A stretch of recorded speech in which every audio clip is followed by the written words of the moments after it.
Bonjour, petit tuto sur la navigation sous SPI. Il faut dans un premier temps préparer la mure en la passant dans la poulie du bout dehors.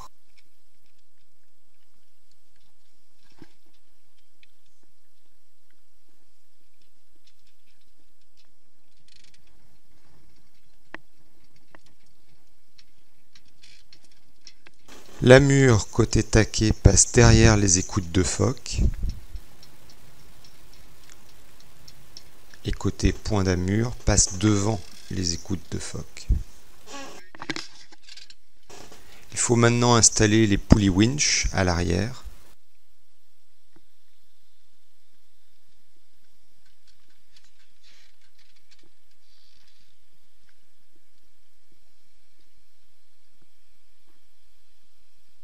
Y faire passer les écoutes de SPI.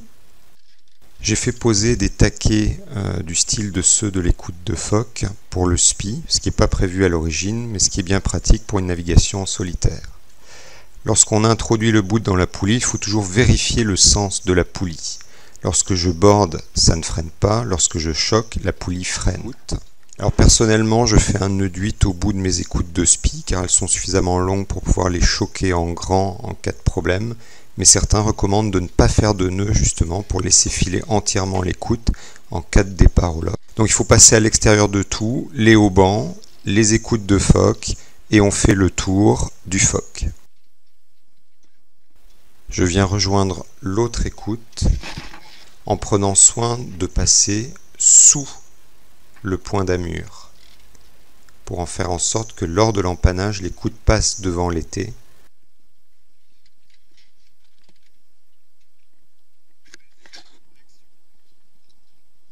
Il ne reste plus qu'à amener le sac à SPI et le fixer par des nœuds de cabestan classiques.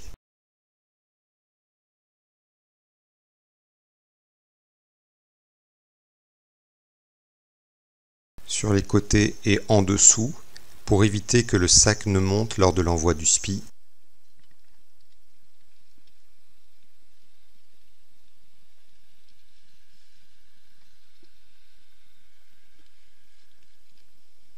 Les 3 points sont déjà préparés au-dessus du sac.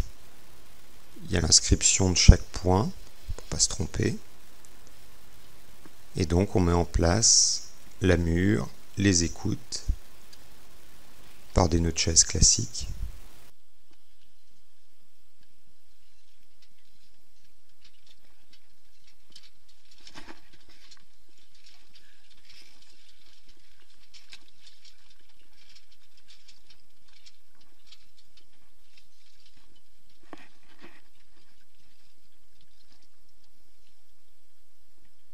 Je termine par le point de drisse en vérifiant que la drisse est bien claire, c'est-à-dire qu'elle passe devant la barre de flèche.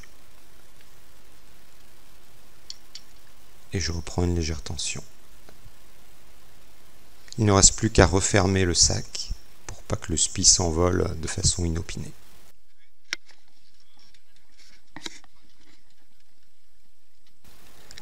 Une fois le mouillage quitté, je vais à l'avant pour faire sortir le bout dehors.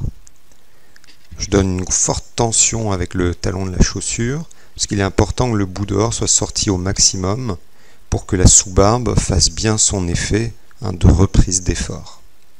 Et j'enfonce bien le bout dans le taquet.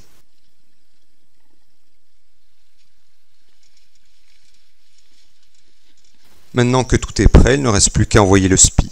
Je borde le phoque qui va être là pour déventer le SPI. Je me mets vent arrière et j'envoie la drisse en vérifiant que le SPI monte bien sans se prendre dans les barres de flèche. Je remets la drisse au taquet.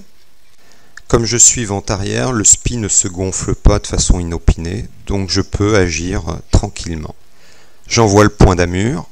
Là, le SPI n'a pas été très bien rangé la dernière fois, parce que j'ai dû l'affaler un peu dans la panique. Je choque l'écoute, parce que je l'avais un peu trop bordé.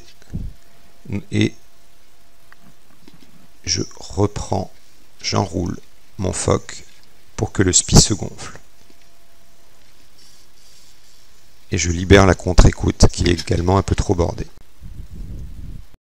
Et c'est parti.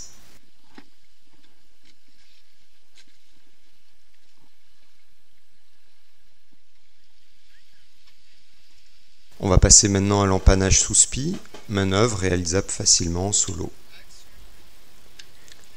Je choque l'écoute. Avant que je ne sois vent arrière, je reborde la contre-écoute. Je fais passer la grand voile. Et j'affine mes réglages. Pour réussir un empannage rapide, l'astuce consiste à border la contre-écoute avant le vent arrière pour que le spi passe le plus rapidement possible. Et après, on a presque, s'il est bien réglé, on n'a presque plus à y toucher et on repart à fond dans l'autre direction. On navigue à 7 nœuds, on a fait une pointe à 9 nœuds par 10 nœuds de vent.